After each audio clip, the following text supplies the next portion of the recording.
একটা হচ্ছে রবের জন্য, একটা তোমার কি মনের জন্য।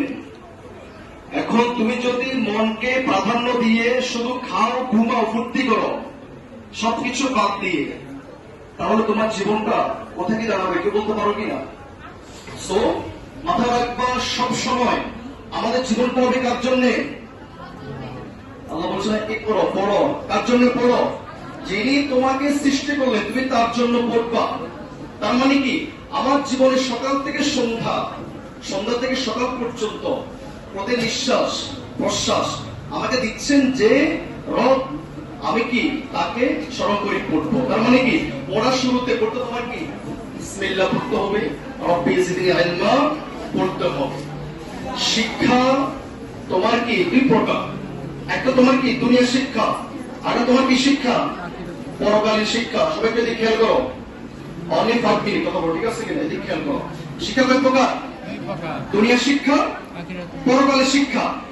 এখন তুমি যদি দুটাই সফলতা পেতে চাও, আল্লাহ বলে কি রব্বানা আতিনা বলো হাসানা ওয়া ফিল আখিরাতি হাসানা ওয়া কিনা আযাব। মাশাআল্লাহ, হালাল সালাম, মাশাআল্লাহ, খুব ভালো উত্তর দিতে বললা স্যার। প্রশ্ন উত্তরটা তোমরা দোয়া করো, আল্লাহ তুমি আমাকে এই কাল পরকাল কি করো সফলতা দান করো। তার মানে আল্লাহ বলছে তোমাকে সফলতা দোয়া করার জন্য, প্রার্থনা করার জন্য, সফলতা অর্জন করার জন্য। ওই ব্যক্তির জীবন পরিবর্তন হবে না কখনো, ওই জাতি, ওই দেশ, ওই সমাজ, ওই প্রতিষ্ঠান তোমার কি হবে না, পরিবর্তন আদৌ হবে না। কেন স্যার? ইন্নাল্লাহা লা ইউগাইয়িরু মা বিকওমিন হাত্তা ইউগাইয়িরু মা বিআনফুসিহিম। যতক্ষণ পর্যন্ত ব্যক্তি চেষ্টা না করবে তার কি ভাগ্য পরিবর্তন, ভাগ্য পরিবর্তন হবে তোমার হাতে। কিন্তু ভাগ্য দুই প্রকার, একটা হচ্ছে আল্লাহ হাতে, আল্লাহ চাইলে পরিবর্তন করবে তোমার কর্ম দিয়ে। যার কর্ম ভালো তার তোমার কি সব ভালো, যা তোমার কর্ম খারাপ তা তোমার সব খারাপ। কথা বলছো কিনা? এটা ইঙ্গিত দিচ্ছি তোমাদের সামনে পরীক্ষা, পরীক্ষাকে সামনে রেখে যারা তোমার এখনো পর্যন্ত খাও, ঘুমাও, সময় লস করছো এটা সেটা ঘুরে, এটা একদম করা যাবে না, ঠিক আছে কিনা? আসো, তুমি পরীক্ষা হলে যাওয়ার আগে দুটা কাজ করে যাবা। এক নম্বর হলো অবশ্যই তুমি বলবা রবকে কি সাহায্য তুমি চাও রবের কাছে, আল্লাহ তুমি আমার পরীক্ষাটা কি করে দাও, সহজ করে দাও। তুমি অনেক পড়েছো, প্রাতিষ্ঠানিক পড়া, ব্যক্তি পড়া, অনেক হিসাবে তুমি পড়েছো, পরীক্ষা একটা কমন আসে না। ওই একটু বললাম না বিষয়টা, তুমি যদি মনকে প্রাধান্য দাও তোমার সফলতা আসবে না। তুমি প্রাধান্য দিবে কাকে? রবকে প্রাধান্য দিবে, যে আমার সৃষ্টি করেছেন, তিনি আমাকে সাহায্য করবেন। তুমি তার কাছে অবশ্যই পরীক্ষা দিন, এখন থেকে নিয়ে পরীক্ষা সময় পর্যন্ত না, মৃত্যুর আগ দিন পর্যন্ত তুমি প্রত্যেক দিন রবকে বলো তুমি আমার সাহায্য করো। ছোট্ট কাজ হোক বড় কাজ হোক তুমি আমার কি করো, সাহায্য করো।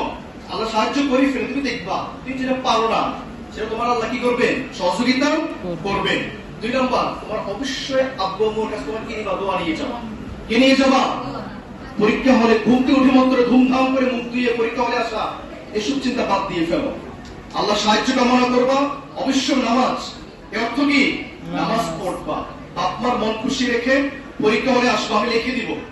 তোমার প্রশ্ন আনকমন আসলেও তুমি একদম পারো না, দেখবা কিভাবে তোমাদের সাহায্য আসবে, ডান দিক বাম দিক সামনে, তোমার নিজের কি তোমার চিন্তায় কাজ করবে পরীক্ষাটা লেখার জন্য। প্রশ্ন এটা যারা তোমার একদম কমন আসে না, আল্লাহ সাহায্য কামনা করলো না, আপনার তোমার নিয়ে আসলো না, সে ছেলে মেয়ে তোমার কি করবে, পরীক্ষা নিশ্চিত ফেল করবে, কারণ তার জীবন তোমার ভুল দিয়ে শুরু। কথা বলছো কিনা? অবশ্যই নামাজ পড়বা, আল্লাহ সাহায্য কামনা করবা, বাপ মায়ের দোয়া নিবা, বিসমিল্লাহ পড়ে দোয়া পড়ে পরীক্ষা হলে লেখা শুরু করো। প্রশ্ন কমন আসো, আনকমন আসো, কি করবা, তুমি 100 আনসার করে তুমি পরীক্ষা হল ছেড়ে আসবা ইনশাআল্লাহ। আল্লাহ সবারই কবুল করুক। আরেকটা বিষয় আমি দেখতে পেয়েছি, আমাদের 2টা বছর কিন্তু আমি এতে ক্লাস নিয়েছি, যারা বিদায় নিচ্ছে, আমি দেখি আমার চোখে এরা 2 বছরের ভিতরে একদিনও তারা একটা অন্যায় করেছে আমার সামনে। আমি সাক্ষী দিচ্ছি আল্লাহ, তুমি এই উসুল্লাহ করে আমাদের এই ছেলের সবাইকে পাশে রাখো। আমিন। আমি দোয়া করি, দোয়া শেষ করছি।